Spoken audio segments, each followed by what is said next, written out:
¿Te gustó el batido, mi amor?, me preguntó mi esposo con esa sonrisa que yo antes confundía con ternura.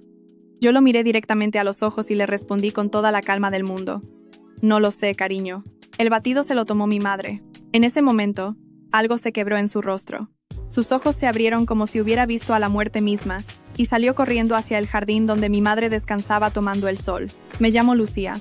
Tengo 35 años y durante 7 años creí que había encontrado al hombre perfecto. Mi esposo Daniel era médico internista. Trabajaba en un hospital privado muy reconocido en Monterrey y yo era farmacéutica. Tenía mi propia farmacia en la Colonia del Valle, que había abierto con los ahorros de toda mi vida.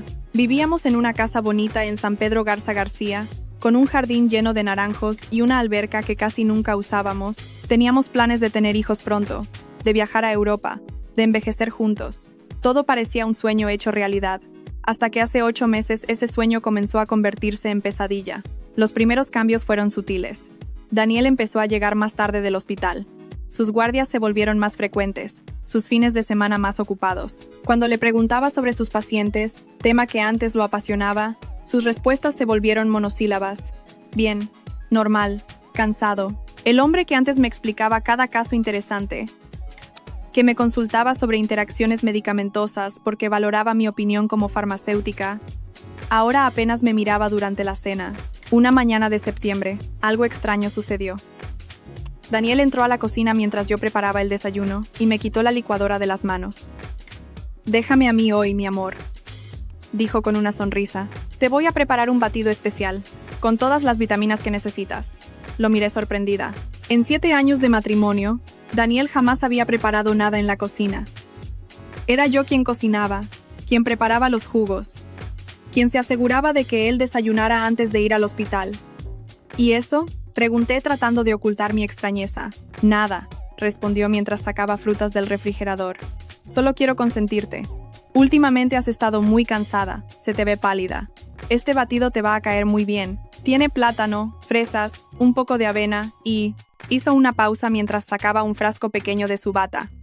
«Unos suplementos vitamínicos que conseguí en el hospital. Son los mejores. No los venden en farmacias normales». Algo en la forma en que dijo esa última frase me incomodó. Yo era farmacéutica. Conocía prácticamente todos los suplementos del mercado. ¿Qué podría tener él que yo no conociera? Pero no dije nada. Tomé el vaso que me ofreció y lo miré. El batido tenía un color rosado normal, olía a fresas, parecía completamente inofensivo. «¿No lo vas a probar?», preguntó Daniel. Su voz tenía un tono que no supe identificar. «Ansiedad, tal vez. O anticipación. Está muy frío todavía», mentí. «Lo voy a dejar que se temple un poco». Vi cómo su mandíbula se tensó casi imperceptiblemente. «Tómatelo así, mi amor. Las vitaminas se absorben mejor con el frío». En ese momento, mi teléfono sonó. Era una de mis empleadas de la farmacia con una emergencia. Aproveché para levantarme de la mesa. «Tengo que contestar. Ahorita regreso por mi batido». Cuando volví, Daniel ya se había ido al hospital. El vaso seguía en la mesa, intacto. Lo tomé y, sin saber exactamente por qué, en lugar de beberlo, lo vacié en el fregadero. Mientras veía el líquido rosado desaparecer por el desagüe, me pregunté si no estaba exagerando. Pero algo dentro de mí, ese instinto que las mujeres desarrollamos sin saber cómo, me decía que había hecho lo correcto. El batido de la mañana se convirtió en un ritual. Cada día, sin excepción, Daniel aparecía en la cocina con el vaso ya preparado. Y cada día su insistencia crecía. «Ya te lo tomaste. Pruébalo, te va a encantar. Lo hice con mucho amor. ¿Por qué no te lo tomas? ¿No confías en mí?». Esa última pregunta me heló la sangre. La forma en que la pronunció, con un reproche velado y algo más oscuro detrás, me confirmó que mis sospechas no eran paranoia. Como farmacéutica, empecé a observar con ojo clínico. Noté que Daniel solo me ofrecía el batido cuando estábamos solos. Si mi hermana Gabriela venía de visita, si mis padres pasaban el fin de semana con nosotros, el ritual desaparecía. También noté que él nunca probaba el batido que me preparaba. Se servía su propio jugo de naranja de la jarra, pero mi vaso siempre venía preparado aparte, con esos suplementos especiales que yo nunca veía. Una noche, mientras Daniel dormía profundamente después de una guardia de 24 horas, me levanté de la cama con el corazón latiendo tan fuerte que temía despertarlo. Bajé las escaleras descalza, evitando los escalones que crujían después de tantos años en esa casa. Me dirigí directamente a su consultorio privado. el cuarto que él usaba para revisar expedientes y que yo siempre había respetado como su espacio personal. Encendí la lámpara del escritorio con manos temblorosas. Todo parecía normal al principio. Expedientes médicos, revistas de medicina, recetas en blanco del hospital, pero cuando abrí el cajón inferior del archivero, el que siempre estaba cerrado con llave, y cuya llave él guardaba en su cartera, encontré algo que me dejó sin aire. Era una póliza de seguro de vida a mi nombre por 3 millones de pesos. Beneficiario único: Daniel Herrera Montoya. La fecha de contratación era de hace 6 meses. Yo nunca había firmado nada semejante, pero ahí estaba mi firma, falsificada con una precisión que me dio escalofríos. Mi esposo era médico. Tenía acceso a mi firma en decenas de documentos que habíamos firmado juntos a lo largo de los años. Copiarla debió ser fácil para él. Debajo de la póliza había una carpeta manila. La abrí con dedos que apenas respondían. Adentro encontré varios documentos que me hicieron sentir que el suelo se abría bajo mis pies.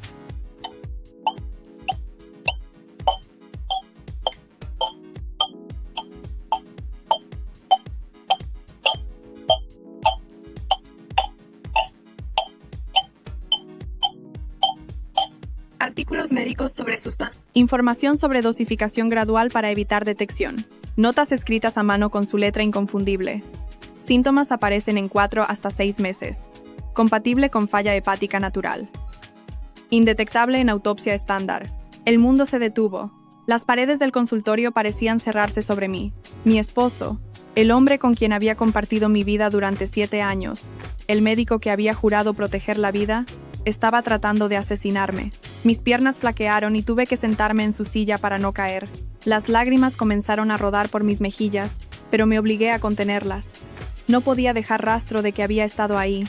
No podía permitir que él supiera que yo sabía. Con manos temblorosas, tomé fotografías de todo con mi teléfono. La póliza, los artículos, las notas. Luego regresé todo exactamente como lo había encontrado. Cerré el cajón y subí las escaleras de vuelta a la habitación. Daniel seguía dormido, su respiración tranquila, como si no tuviera ningún peso en la conciencia. Me acosté a su lado mirando el techo, incapaz de cerrar los ojos. El hombre que dormía junto a mí era un extraño, un monstruo disfrazado de esposo amoroso. Los días siguientes fueron una tortura. Tenía que actuar normal, sonreír cuando él me hablaba, fingir que todo estaba bien. Cada mañana, cuando me entregaba el vaso con el batido, le daba las gracias con un beso en la mejilla, y en cuanto él se descuidaba, vaciaba el contenido. A veces en el fregadero, a veces en las plantas del jardín que empezaron a marchitarse sin explicación, pero necesitaba pruebas más contundentes. La póliza y los artículos eran incriminatorios, pero conocía el sistema legal mexicano. Un buen abogado podría argumentar que eran circunstanciales, que yo los había plantado por despecho. Necesitaba saber exactamente qué me estaba dando. Una mañana, en lugar de tirar el batido, lo guardé en un frasco de vidrio esterilizado que escondí en el fondo de mi closet. Hice lo mismo durante 5 días consecutivos, etiquetando cada muestra con la fecha. Luego, con la excusa de ir a un congreso farmacéutico en Guadalajara, manejé 4 horas hasta un laboratorio privado donde nadie me conociera, un laboratorio que yo sabía que hacía análisis toxicológicos para casos legales. Necesito un panel completo de hepatotóxicos, le dije al técnico entregándole los frascos. Es para un caso de posible envenenamiento crónico. El hombre me miró con curiosidad, pero no hizo preguntas. En su línea de trabajo probablemente había visto casos peores. Los resultados llegaron 10 días después en un sobre certificado a la dirección de mi hermana, como había solicitado para mantener el secreto. Cuando abrí el informe, las manos me temblaban tanto que apenas podía sostener el papel. El análisis revelaba la presencia de acetaminofén en dosis muy superiores a las terapéuticas, mezclado con una sustancia identificada como amatoxina, un compuesto que se encuentra en ciertos hongos venenosos y que causa daño hepático irreversible cuando se administra en pequeñas dosis durante periodos prolongados. Era brillante de una manera siniestra. El acetaminofén en exceso ya daña el hígado por sí solo, pero combinado con amatoxina, el efecto se potencia. Los síntomas aparecerían gradualmente: fatiga, pérdida de apetito, náuseas ocasionales. Cualquier médico lo diagnosticaría como estrés o quizás inicio de hepatitis. Para cuando el daño fuera evidente, ya sería irreversible. Y en una autopsia, parecería simplemente una falla hepática, trágica pero natural. Mi esposo había diseñado el crimen perfecto usando sus conocimientos médicos. Todo cobró sentido entonces. El cansancio que había sentido los últimos meses, las náuseas matutinas que atribuí al estrés del trabajo, la pérdida de peso que Daniel había celebrado diciendo que me veía más delgada y bonita. Mi cuerpo había estado dándome señales, pero yo no las había interpretado correctamente. Había estado muriendo lentamente y ni siquiera lo sabía. Ahora tenía pruebas concretas, pero sabía que debía ser inteligente. Si confrontaba a Daniel directamente, podría reaccionar de manera violenta. Si iba a la policía sin un plan sólido, él podría manipular la situación. Era médico, tenía colegas influyentes, una reputación impecable. Yo era solo una farmacéutica con una pequeña botica. ¿A quién le creerían más fácilmente? Decidí que necesitaba más. Una confesión. Algo absolutamente irrefutable. Compré una grabadora pequeña, de esas que parecen memorias USB, y la mantuve siempre conmigo. Pero Daniel era cuidadoso. Nunca decía nada que pudiera incriminarlo. Una tarde, revisando las cuentas de la farmacia para distraerme, decidí también revisar nuestras finanzas personales. Fue entonces cuando noté movimientos extraños en nuestra cuenta bancaria conjunta. Transferencias a una cuenta que yo no reconocía, cada una de 50,000 pesos. Todos los días 15 de cada mes durante los últimos 4 meses. 200,000 pesos en total. Investigué más usando los contactos que tenía en el banco gracias a mi negocio. La cuenta receptora estaba a nombre de Valeria Guzmán Espinosa. El corazón se me detuvo otra vez. No solo me estaba envenenando, también tenía otra mujer. Busqué el nombre en redes sociales y la encontré en minutos. Era enfermera. Trabajaba en el mismo hospital que Daniel. Tenía 28 años, 7 menos que yo, con fotografías en restaurantes elegantes de San Pedro y viajes a Cancún y Los Cabos. En varias fotos aparecía un hombre cuyo rostro estaba cortado o cubierto con un emoji, pero reconocí el reloj. Era el Rolex que yo le había regalado a Daniel en nuestro 5º aniversario. Las piezas del rompecabezas encajaban perfectamente.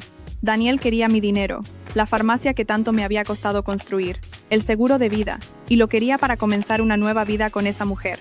Probablemente ya le había prometido todo: una casa nueva, viajes, una vida de lujos financiada con mi muerte. Esa noche lloré hasta quedarme vacía. Pero cuando amaneció, algo dentro de mí había cambiado. Ya no sentía miedo ni tristeza. Sentía una rabia fría y calculadora que me daba fuerzas para hacer lo que tenía que hacer. Si él quería jugar a ser Dios con mi vida, yo le iba a demostrar que había subestimado a la mujer equivocada. El siguiente domingo, mis padres venían a comer a la casa como cada fin de mes.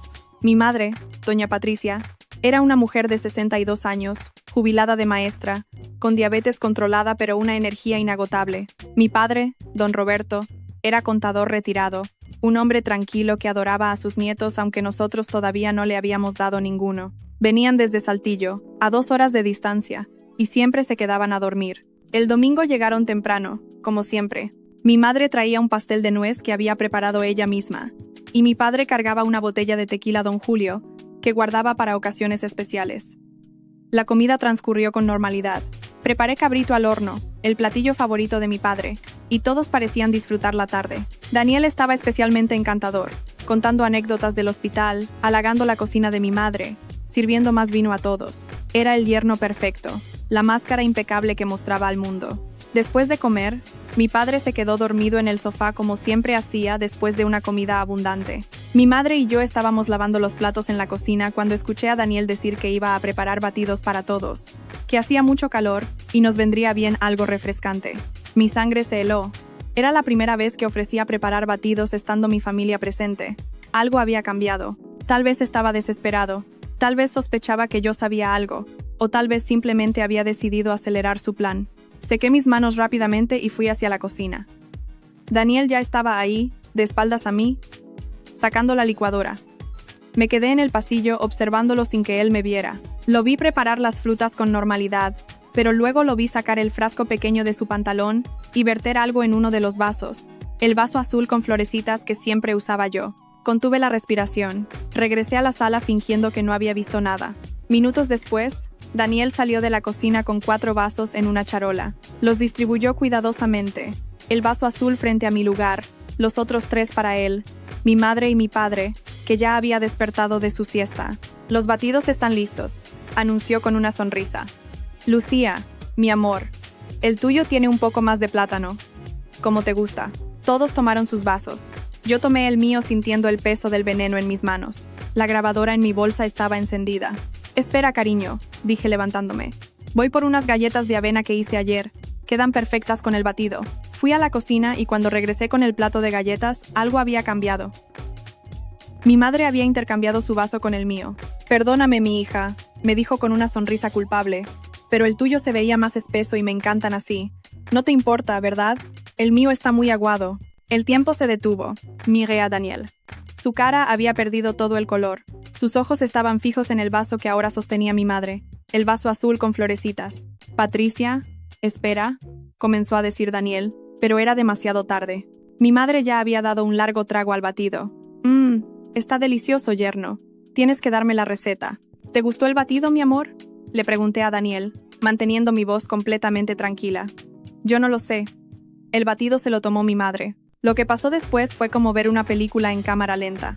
Daniel se levantó de golpe, tirando su propio vaso. El líquido rosado se derramó sobre la mesa, sobre el mantel bordado que mi madre me había regalado cuando nos casamos.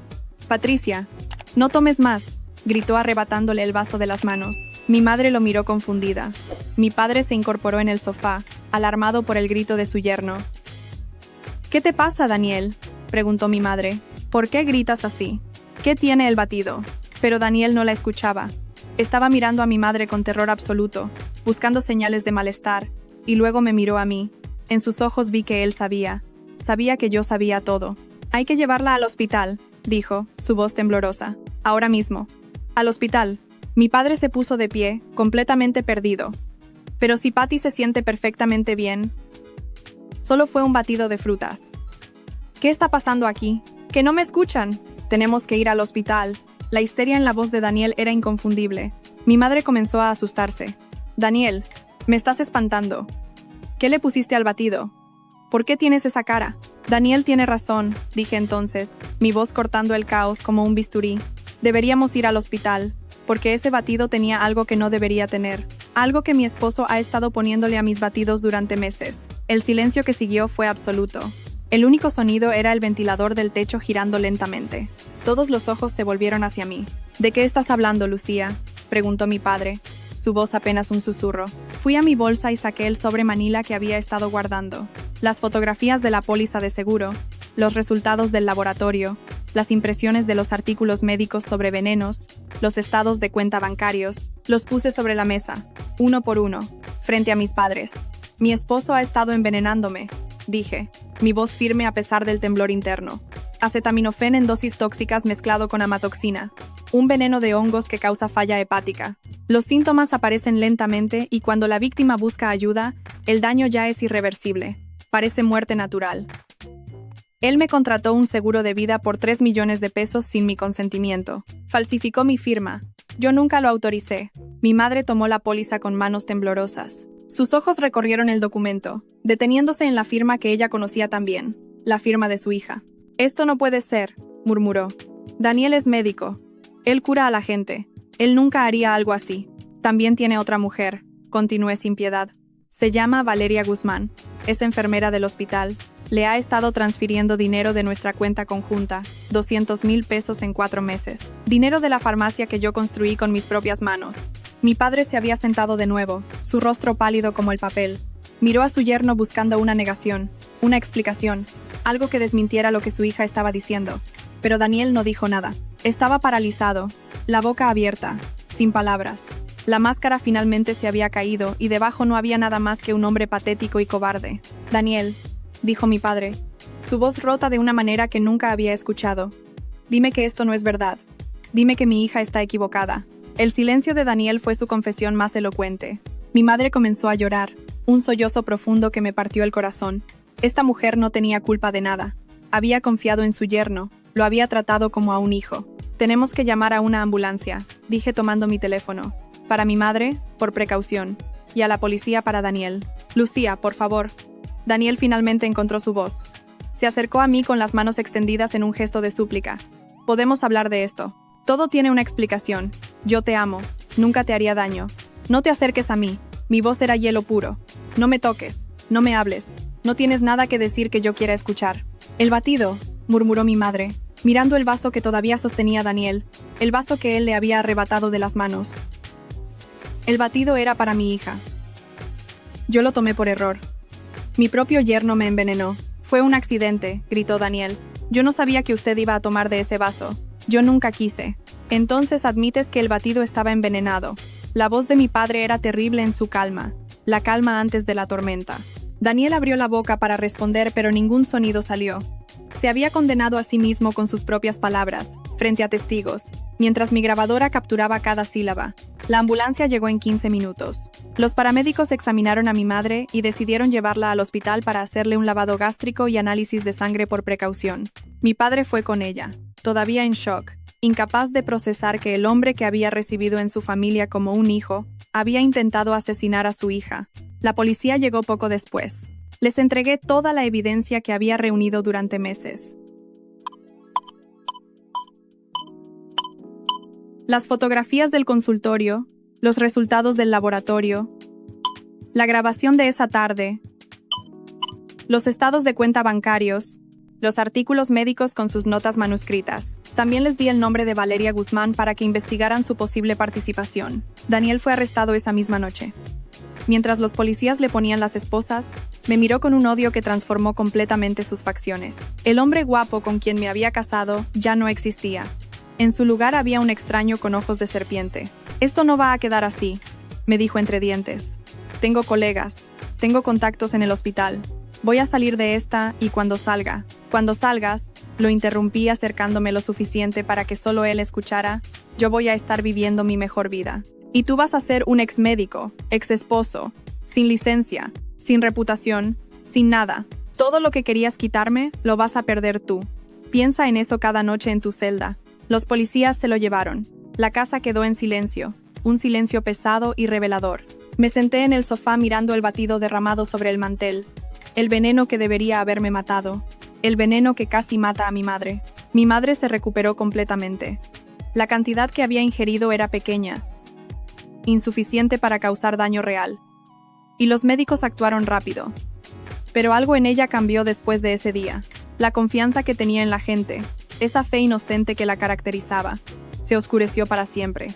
Los siguientes meses fueron un torbellino de declaraciones policiales, abogados y titulares en los periódicos de Monterrey. Médico del Hospital San José intenta envenenar a su esposa farmacéutica. La historia se volvió noticia nacional. Valeria Guzmán, la amante, fue interrogada como posible cómplice, pero al final no pudieron probar que ella supiera del plan de envenenamiento, aunque sí fue despedida del hospital por su relación inapropiada con un médico casado. El juicio duró 8 meses. La evidencia era abrumadora.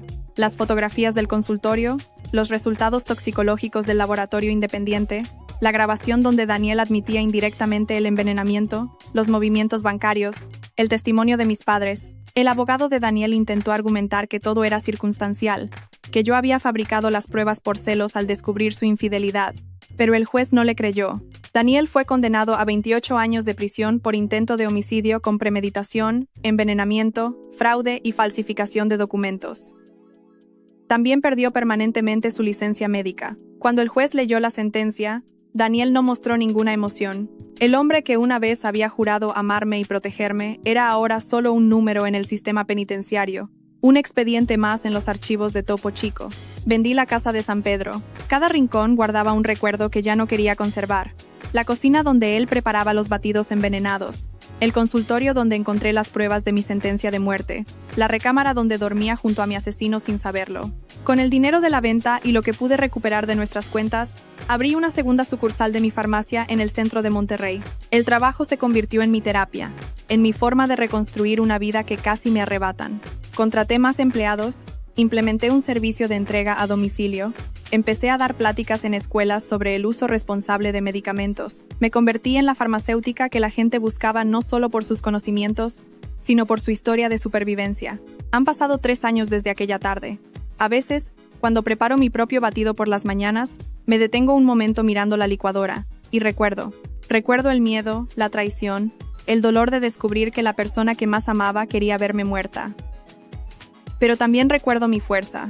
Recuerdo que no me dejé vencer, que confié en mi instinto cuando todo parecía normal, que reuní pruebas cuando habría sido más fácil ignorar las señales, que me salvé a mí misma cuando nadie más sabía que necesitaba ser salvada. Mi madre viene a visitarme cada mes. Tomamos café juntas, ahora sin miedo, y hablamos de todo, de su jardín, de mis sobrinos, del negocio, de la vida. El trauma que compartimos nos unió de una manera extraña y profunda. Ella dice que le salvé la vida aquel domingo, pero yo sé que fue al revés. Su presencia, el hecho de que estuviera ahí ese día, fue lo que expuso a Daniel y me liberó de mi sentencia de muerte lenta. Mi padre tardó más en recuperarse. Para él, hombre de honor y principios firmes, la traición de su yerno fue casi imperdonable, no solo hacia mí sino hacia él mismo, por no haber visto las señales. Pero con el tiempo entendió que los depredadores son expertos en esconderse, que Daniel nos engañó a todos con la misma máscara perfecta. A veces me pregunto qué habría pasado si mi madre no hubiera intercambiado los vasos ese domingo, si yo hubiera tomado el batido, si el veneno hubiera seguido acumulándose en mi hígado hasta que fuera demasiado tarde. Probablemente estaría muerta, y Daniel estaría libre, disfrutando de mi dinero con su enfermera, planeando quizás hacerle lo mismo a ella cuando se aburriera o encontrara a alguien más joven. Pero el destino tiene formas extrañas de hacer justicia. El batido envenenado que estaba destinado para mí, terminó en los labios de quien menos él esperaba. Y ese error, ese pequeño giro del destino, me salvó la vida y condenó la suya. Hoy vivo sola en un departamento con vista a la Sierra Madre. Pero no estoy sola. Tengo amigas que me apoyan sin juzgar. Una terapeuta que me ayuda a procesar el trauma semana tras semana. 2 farmacias que me dan propósito y satisfacción. Y un gato llamado Canela, que me recibe cada noche con ronroneos que curan cualquier mal día. Hace 6 meses empecé a salir con alguien. Se llama Arturo. Es veterinario. Divorciado. Sin hijos. Nos conocimos cuando llevé a Canela a vacunar. Es amable. Paciente. Y nunca me ha ofrecido prepararme nada de tomar. Vamos despacio, muy despacio, porque yo ya no tengo prisa, y él lo entiende. Tal vez funcione, tal vez no. Lo que sí sé es que nunca más permitiré que nadie me haga sentir que mi vida vale menos que su ambición. Nunca más ignoraré las señales de alarma por mantener una ilusión de normalidad. Nunca más tomaré algo que no haya preparado yo misma, o visto preparar con mis propios ojos. Nunca más confiaré ciegamente en alguien, solo porque duerme a mi lado cada noche. Porque aprendí de la manera más dura posible que el enemigo a veces comparte tu cama, que el veneno puede tener sabor a fresas con plátano, y que la única persona en quien puedes confiar completamente eres tú misma. El karma existe. Lo vi con mis propios ojos aquella tarde cuando el rostro de Daniel se transformó en puro terror al ver a mi madre beber el batido que él me había preparado. Lo vi cuando las esposas se cerraron alrededor de sus muñecas. Lo vi cuando el juez pronunció la sentencia de 28 años. Y cada mañana, cuando me levanto y preparo mi propio desayuno en mi propia cocina, en mi propia vida reconstruida, brindo en silencio por esa segunda oportunidad que casi no tuve. Porque estoy viva. A pesar de todo, a pesar de él, a pesar del veneno y las mentiras y la traición, estoy viva. Y eso, más que cualquier satisfacción de verlo tras las rejas, más que cualquier indemnización o disculpa que jamás recibiré, es mi mayor victoria. La vida me enseñó que no todos los monstruos tienen garras y colmillos. Algunos tienen batas blancas y títulos médicos. Algunos te dicen, mi amor, mientras te sirven la muerte en un vaso. Algunos planean tu funeral mientras planean sus vacaciones con otra mujer. Pero la vida también me enseñó que las mujeres somos más fuertes de lo que creemos. Que nuestro instinto rara vez se equivoca. Que podemos salvarnos a nosotras mismas cuando nadie más sabe que necesitamos ser salvadas. Y que siempre, siempre, hay una segunda oportunidad esperando del otro lado del infierno. Solo hay que ser lo suficientemente valiente para cruzarlo.